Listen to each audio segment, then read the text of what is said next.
ามาต่อบทเรียนกันเลยเนาะ เอาแบบหน้ากิเลสสำเร็จแล้วนะก็มาเขียนคำสั่งเนาะ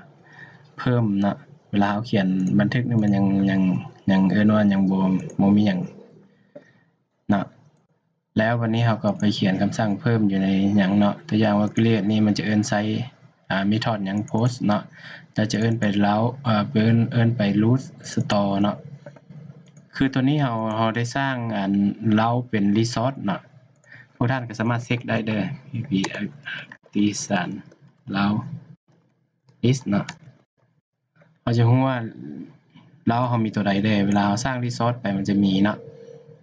เนี่ยมันจะมีแดชบอร์ดเนาะ index มันจะมีมาให้ครบเลยเนาะ show edit อหย่างต่างๆเนาะมันจะมีมาเลยเนาะ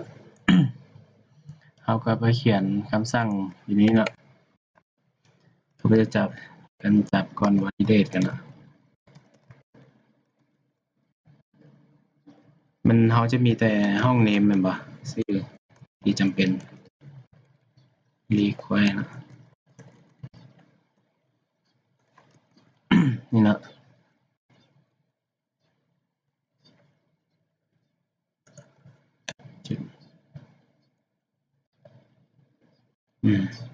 ตั้งจุดนี้เลยเด้อ name.require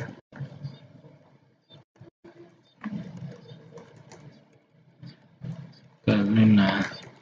ใส่ชื่อสิทธิ์ผู้ใช้ก่อนเนาะเขาจะจับ validate ถ้าว่า บนห้อง name นี่นะท่านบ่ใส่มันก็บอกให้ใส่ก่อนแล้วจึงให้กดบันทึกเนาะโอเคหลังจากใส่แล้วเราก็ไปเอิ้นนั่นโมเดลเข้ามาเนาะเอิ้นใส่เฟรมเวิร์กของอัน Laravel เลย create เนาะ request เอาเลยทั้งหมดเลยเนาะ return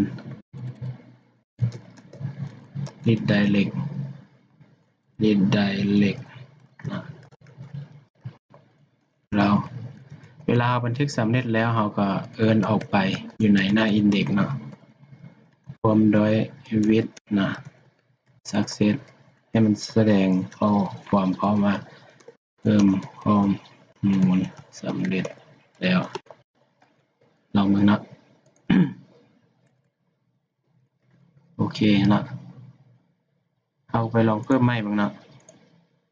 เอาคืนมาบ้างนะ สิทธิ์อยู่ในนี้เรามี2สิทธิ์แล้วเราเอาไปเพิ่มอีกสิทธิ์ user เด้อเท่าไหร่จะมีแต่3สิทธิ์นะบันทึกบ้างนะสมมุติว่าเราลองเขียนกันเนาะมันจะจับ validate บ่เนี่ยมันจะจับ validate นะแรง error นี่เขาจะเปลี่ยนนี่เนาะตัวอยู่ใน create บ่ index นี่หาได้แล้วเนาะแรง error ตัวนี้มีปัญหาใส่คำว่านะมีปัญหาตัวนี้มันตัวจับได้ตัวจับ validate นะโอเคลองรีเฟรชใหม่บันทึกใหม่บ่มีนะไม่มีปัญหานะสมมุติว่าเพิ่มอีกชิ้นหนึ่งคำว่า user เข้าไปนะบันทึกเบิ่ง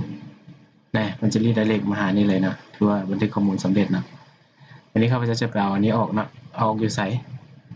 เราจะป่าไว้บางอย่างคือ Excel บ่อย่างต่างๆไปจ้ะเขาก็ไปเอาออกอยู่หน้า index เอาเด้อ Excel ไปก่อนเนาะ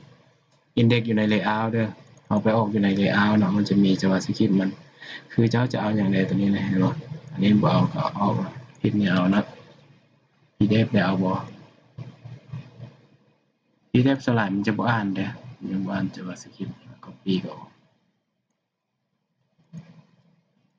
เซฟไปเซฟแล้วก็ไปรีเฟรชใหม่นี่นะมันก็น้อยลงนะ กดพิมพ์มันนี่นะมันจะเป็นจะใช้ JavaScript เลยนะ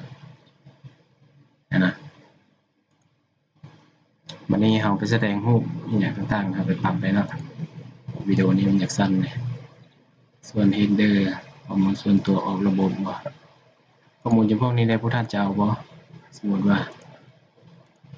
อันนี้เนี่ยเอาบ่ก่อนบอกนะเอาก่อนเลยเดี๋ยวดิบตัวนี้ดิบเนาะเอาเนี่ยออกอันนี้ได้หากจะแสดงอย่างเบอร์โทรขึ้นมาก็ได้นะแสดงการวิธีแสดงง่ายๆเนาะ นี่นะอันนี้แสดง name นั่นหรือว่าจะแสดงโฟนนี่บ่แล้วเอาตัวนี้มาแสดงอย่างนี้ก็ได้แสดงแบบนี้ก็ได้นะนี่เป็น name เนาะอันนี้ออกได้คือหุ้มนั่นที่ว่าใส่บ่ได้ย้อนมาตัวนี้นะหุ้มนะย้อนมาคือดูตัวนี้ก่อนอยู่ในแอดมินเนาะวิธีเขียนไวๆก็คือทาดำเอาเนาะยันปุ่มชิปไว้เปิดวง2เทื่อเปิดแล้วก็ยันหมายนี้นะยันชิปด้วยตัวใดที่บอกนี่ก็ตัวนี้อาจจะมี access เนาะเมื่อนั้นข้าพเจ้าไปใส่ตัว S ทางท้ายมันจะบ่ได้เนาะแล้วหูตัวนี้เนี่ยเราจะเอาใส่นี่นะเนาะลองมีเฟซใหม่บ้างเห็นปะแสดงเบอร์โทรนะในแอดมินผมจะต่อออกระบบนะโอเค วันนี้เรามาปรับเมนูนี้อีกน้อยนึงเนาะในปรับแล้วก็ปรับไปซะเมนูเขาจะใส่อยู่นี่นะเมนูเขาเนาะแดชบอร์ดเนาะเรามีแดชบอร์ด1แดชบอร์ด2มาเดี๋ยวนึกออกก่อนแดชบอร์ดนี่เราก็ลิงก์เราก็เอิ้นไปใส่เราเนาะเราเอิ้นว่าแดชบอร์ดเลยเรามีแล้วเนาะเราตัวนี้เนาะอินเด็กเนาะนี่ได้นี่เนาะแดชบอร์ดเรามีแล้วเนาะคือคำสั่งที่ว่าข้าพเจ้าได้นี่นะอันนี้จะเป็นเนมของเราเนี่ยนะแล้วใส่อีกเมนูที่เป็นเมนูเนี่ยนะมันจะเข้ามาแดชบอร์ดเลยนะเมนูอื่นเราก็ปรับเลยเนาะเราแดชบอร์ดนี้ข้าพเจ้าจะเอาใส่รูปตัวถึงได้นะรูปตัวนี้ผมใส่บ่นี่ผมใส่ก็ออกเนาะเซิร์ชเด้เซิร์ชนี่บ่ใส่ก็ออกเนาะเท่าไหร่บริเซิร์ชอย่างเนาะเมนูน้อยๆนะแล้วจะใส่นี้นะเป็นไหมตัวเซิร์ชกับตัวนะครับเจ้าในกดมึงจะเข้ามาแดชบอร์ดเลยนะเราจะเปลี่ยนเมนูนี้ เปลี่ยน2เมนูนี้เนาะเลือก UI element ลงมาเนาะ UI element UI ชาร์ตเนาะชาร์ตนี่ก็เลือกก่อนเลยฟอร์มอ๋อใส่นี่เลือกนี่เนาะ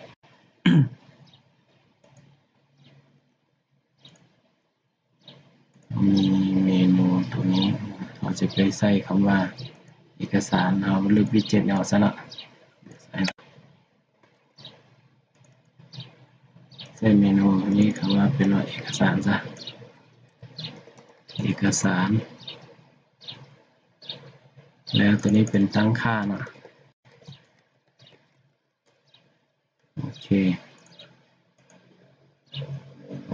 นะเมนูก็ขึ้นมาเนาะ โอเคเนาะวิดีโอนี้ข้าพเจ้าจบสำนี้กันเนาะแล้วจึงไปต่อวิดีโอหน้าเนาะขอบใจ